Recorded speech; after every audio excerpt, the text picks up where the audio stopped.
If you've been querying literary agents and are only getting rejections or getting ghosted, then you're probably wondering, what gives? What is wrong with my query? If you are feeling confident in your query letter, it's possible that agents are not responding positively to the sample pages that you attach with your query letter, usually the first 5 to 10 of your manuscript. The sample pages are arguably the most important part of your query package, as they are typically what determines whether or not an agent is going to request the full manuscript or pass on your query. When I worked at a literary agency, it was my job to do the first pass of reviewing queries, and admittedly, I would skim through the query letter just to get a sense of what the project was about, and then I would jump right down to those sample pages. So today I want to give you some tactical reasons why agents might not like your opening pages and give you tips for how to strengthen them in order to catch the attention of agents and hopefully inspire them to request the full manuscript. I know it can be really tough to decipher literary agents' responses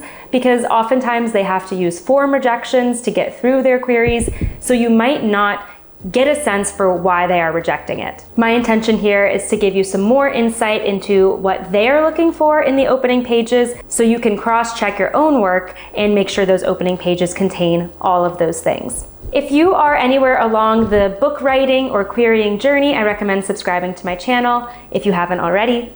Every week, I either post a video with publishing advice like this one, or I talk about how to strengthen your own writing. And I would love to have you around as part of the community. Also, if you have a current work in progress, make sure to jump down to the description and grab my free story self-assessment. It's a worksheet designed to help you take your own story to the next level by identifying its strengths and weaknesses. So let's dive into the first reason why agents might not be responding positively to your opening pages. That is, if it takes too long to reach the inciting incident of the plot. It is critical to nail the right balance of exposition and action in those opening pages, because you want to immerse the agent in the novel's world and help them get their footing while kickstarting the plot action to establish momentum. In my view, the story's inciting incident is that first domino that knocks over all the rest, so to speak. It is the initial plot development that then causes the chain of events that we follow throughout the rest of the novel. Ideally, you want to reach this inciting incident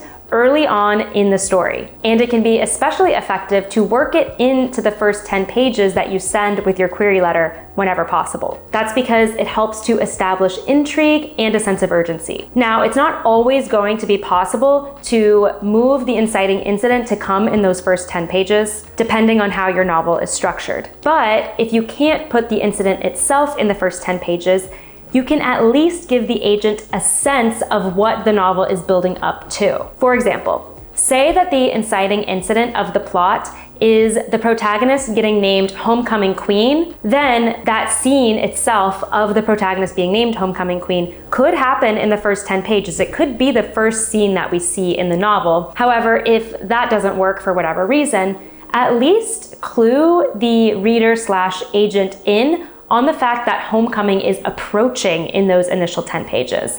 That will give them a sense that, oh, something is likely going to happen at homecoming that's going to kickstart the plot. The second reason why agents might not have liked your opening pages is if they didn't connect with the characters. For most readers, whether or not they enjoy a book comes down to whether or not they connected with and empathized with the characters. After all, we are all human, and part of the joy of reading fiction is immersing ourselves in another person's experiences and ultimately extending empathy to those experiences. So that means if your character comes off as annoying or maybe melodramatic or unrealistic, or even if they just come across as overly bland in those opening pages, then it's possible that the agent is not going to be inspired to read more of the story. Now, keep in mind that when I say connecting with the characters or empathizing with the characters, I am not saying that we necessarily need to like the characters or agree with their values or actions. It is possible to make a reader connect with a villain, for example. We just ultimately need to be intrigued enough by them to get invested in seeing what happens to them over the course of the novel. If you're concerned about character development, I recommend checking out my video where I talk about how to write likable characters. In that video, I give some more tactical tips on how to cross-check your character development. The next reason why agents might not have liked your opening pages is if the stakes are unclear. If there's nothing at stake in the story, meaning that the events of the plot have no real ramifications on the characters, then it's unlikely that an agent is going to get invested in the story. I recommend doing a little thought exercise where you pinpoint exactly what the main characters have to gain or lose from the events of the plot. Think about your story and try to fill in these blanks. Character must do X because if not, then Y. When you write this sentence out, you are going to illuminate the stakes. And the stakes are ultimately what is going to make an agent emotionally invested in the story. Every successful best-selling book has something strong at stake. For instance, let's use that template to talk about 2 books. In Harry Potter, Harry must stop Voldemort because if not, then Voldemort will take over the world. For The Great Gatsby, Jay must compel Daisy to leave Tom because if not, he will never achieve his vision for the perfect life. It is possible that these stakes are completely crystal clear to you as the story's author, but they aren't really bubbling up to the surface to the reader or agent. Or it's possible that the stakes become clearer after the first 10 pages, in which case I really recommend bringing those stakes more to the forefront in those initial pages. You want to establish the stakes as soon as possible because again, stakes are critical to getting a reader or agent invested. The fourth reason why a literary agent might not like your sample pages is if the writing style didn't pull them in. Literary agents are going to be looking for a certain level of writing quality in your sample pages before they are going to consider requesting the full manuscript and offering you representation. So even if your pitch or your plot description sounds good, if the writing isn't up to their standard, then they're ultimately going to pass. And unfortunately, the hard truth is that they are likely not going to tell you directly that your writing wasn't at their standard and that's why they passed. They're not going to tell you that your writing is bad or that it needs work. They're probably going to use more formulaic and vague language. So that's why it can be really, really helpful to work with critique partners, beta readers, or even a professional editor on not only your opening pages, but the entire novel to ensure that it is as strong as possible and that your writing is of a publishable quality before querying. Even if your writing itself does meet the publishing industry standards, it's still possible that your particular prose style just didn't resonate with the agent. Some writers lean into more long, vivid descriptions, and other writers have a more simplistic, stark approach to the prose, where they have shorter, snappier sentences. Both are completely fine.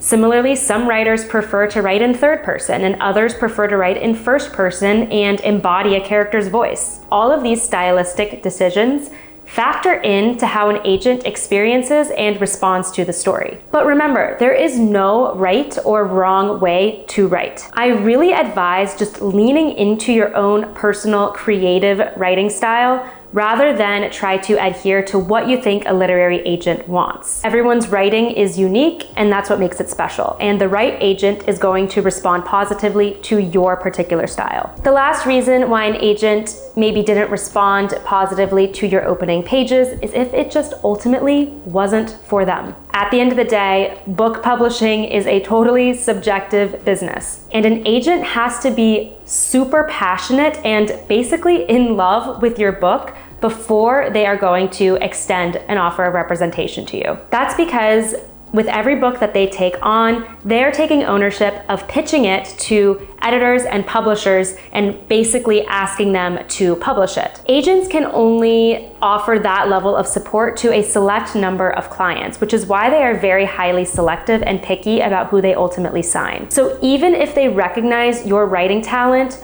or the potential for your book, they're not going to take you on as a client unless they feel that strong level of passion for your book. The beauty of that is that when you do sign an agent, you can feel confident that they are there to support you and they really do want to see your book published just as much as you do. A writer I follow on TikTok called Kelsey Gonzalez, who's really great, and if you're on TikTok, I would definitely follow her, put this concept really well. She said, think about it like you're going into Barnes & Noble and you're looking for a fun vacation read, and you pick up a few different books and you read the first couple pages and decide if you want to purchase that book or not. More than likely, you read some books and you put them down, you read other books and you're like, wow, I want to read more of this. That's exactly what the agent is doing when they are going through their queries. Maybe there's nothing wrong with that other book, but it just wasn't for you. You just didn't want to read more. But it's still a perfectly fine book, and other people found that book to be the one they wanted to take home. Agents are ultimately just seeing if your book and your project has commercial appeal and matches their personal tastes. So at the end of the day, sometimes your story just isn't the right match for that agent, and that is out of your control, and it's completely fine. Because the opening pages of your novel are so critical to hooking a literary agent's interest, I really do recommend spending some extra time on those pages if you haven't already, potentially investing in a professional edit or just working with a beta reader to make sure they are as strong as possible. I have another video going through the top mistakes I see writers make in those first 10 pages, so definitely check that out as well. I hope these tips help you better understand how a literary agent goes about evaluating the opening pages when they are going through their queries. And ultimately, I hope it helps you jump back into querying with more confidence. Let me know in the comments if you are currently somewhere along the querying journey. I'd love to hear how it's going for you. And if you haven't already, hit that like button if you found this video helpful and subscribe to my channel. Also, don't forget to grab that free story self-assessment to make your current work in progress even stronger. Thank you so much for watching and happy querying.